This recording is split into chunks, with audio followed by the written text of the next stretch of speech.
sebagai ketua kelompok dan moderator dari kelompok kami. Mata kuliah Bahasa Indonesia dosen pengampu adalah Ibu Dami. Kami akan membacakan hasil kerja dari kelompok kami yang berjudul tentang genre makro dan genre mikro serta teks akademik dan ciri-cirinya. Di sini saya sendiri sebagai ketua kelompok. Genre mikro adalah genre tunggal yang berdiri sendiri sesuai dengan jenis-jenis teks sederhana. Jenis-jenis teks akademik genre mikro yaitu deskripsi, prosedur, eksplanasi, eksposisi, dan diskusi. Yang pertama, deskripsi. Pengertian deskripsi. Teks deskripsi adalah sebuah paragraf di mana gagasan utamanya disampaikan dengan cara menggambarkan secara jelas objek, tempat, atau peristiwa yang sedang menjadi topik pada pembaca, sehingga pembaca seolah-olah merasakan langsung apa yang sedang diungkapkan dalam teks tersebut. B. Tujuan teks deskripsi. Tujuan teks berbeda dengan teks negosiasi, di mana tujuan teks deskripsi sangat jelas, yaitu orang agar membaca teks ini seolah-olah sedang merasakan apa yang sedang dijelaskan dalam teks tersebut. C. Ciri-ciri teks deskripsi. Ciri-ciri yang dimiliki teks ini sangat jelas, sehingga akan mudah membedakan teks ini dengan teks lainnya. Adapun 3 struktur yang menyusun teks deskripsi sehingga menjadi satu keutuhan. 3 struktur tersebut yaitu: yang pertama, identifikasi penentu identitas seseorang, benda, dan sebagainya. Yang kedua, klasifikasi penyusunan bersistem dalam kelompok menurut kaedah atau standar yang telah ditetapkan. Yang ketiga, deskripsi bagian. Eksplanasi. A. Pengertian teks eksplanasi. Eksplanasi berasal dari bahasa asing atau Inggris, yang berarti tindakan menerangkan atau menjelaskan, dan keterangan, pernyataan atau fakta yang menjelaskan. D. Contemporary English Indonesian Dictionary. Pengertian teks eksplanasi atau eksplanasian teks adalah sebuah teks yang berisi tentang proses-proses yang berhubungan dengan fenomena-fenomena alam, sosial, ilmu pengetahuan, budaya, dan lainnya.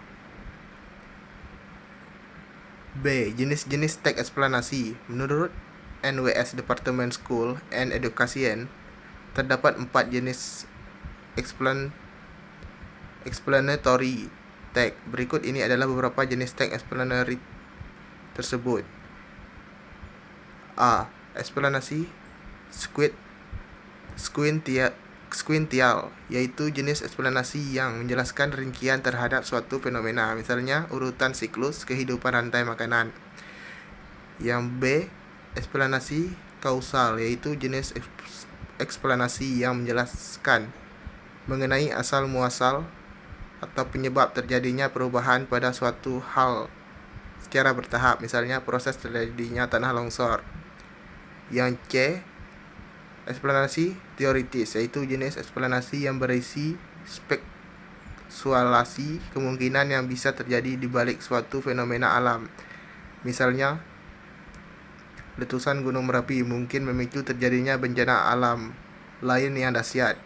Yang D. Eksplanasi faktorial, yaitu jenis eksplanasi yang menjelaskan tentang efek serta hasil dari suatu proses, misalnya efek terjadinya kolonialisasi. C. Tujuan teks eksplanasi. Tujuan penulisan teks eksplanasi ialah untuk menjelaskan proses terciptanya sesuatu yang terjadi secara alamiah atau proses bekerjanya fenomena alam maupun sosial. Yang D. Struktur teks. Teks eksplanasi memiliki struktur yang terdiri dari pernyataan umum, dilanjutkan dengan urutan sebab akibat, dan diakhiri dengan interpretasi. Yang 1. Pernyataan umum berisi tentang penjelasan umum tentang fenomena yang akan dibahas. Bisa berupa pengenalan fenomena tersebut atau penjelasannya. Penjelasan umum yang dituliskan dalam teks ini berupa gambaran secara umum tentang apa, mengapa, dan bagaimana proses peristiwa alam tersebut bisa terjadi. Yang kedua, deretan penjelas berisi tentang penjelasan proses mengapa fenomena tersebut bisa terjadi atau tercipta, dan bisa terdiri lebih dari satu paragraf. Deretan penjelas mendeskripsikan dan merincikan penyebab dan akibat dari sebuah bencana alam yang terjadi. Yang ketiga, interpretasi atau opsional. Teks penutup yang bersifat pilihan, bukan keharusan. Teks penutup yang dimaksud dengan adalah teks yang merupakan intisari atau kesimpulan dari pernyataan umum dan deretan penjelas. Schematic explana. General statement berisi satu statement umum tentang suatu topik yang akan dijelaskan proses keberadaannya, proses terjadinya, proses terbentuknya, dan sebagai berikut. Harus bersifat ringkas, menarik, dan jelas yang mampu membangkitkan minat pembaca untuk membaca detailnya. Ciri-ciri tes eksplanasi. Tes eksplanasi memiliki 3 ciri-ciri yang dapat memudahkan kita untuk membedakan antara tes eksplanasi dengan tes yang lainnya. Berikut akan penjelasan ketiga ciri-ciri tes eksplanasi. A. Strukturnya terdiri dari pernyataan umum, urutan, sebab akibat, dan interpretasi seperti yang telah dijelaskan di atas tadi. B. Memuat informasi berdasarkan fakta faktual. C. Faktualnya itu memuat informasi yang bersifat ilmiah atau keilmuan seperti sains dan yang lainnya. G. Kaidah kebahasaan teks eksplanasi. Teks eksplanasi pada umumnya memiliki ciri bahasa sebagai berikut. Fokus pada hal umum generik, bukan partisipan manusia atau non-human partisipan, misalnya gempa bumi, banjir, hujan, dan udara. Dimungkinkan menggunakan istilah ilmiah, lebih banyak menggunakan kata kerja material dan relasional, kata kerja aktif.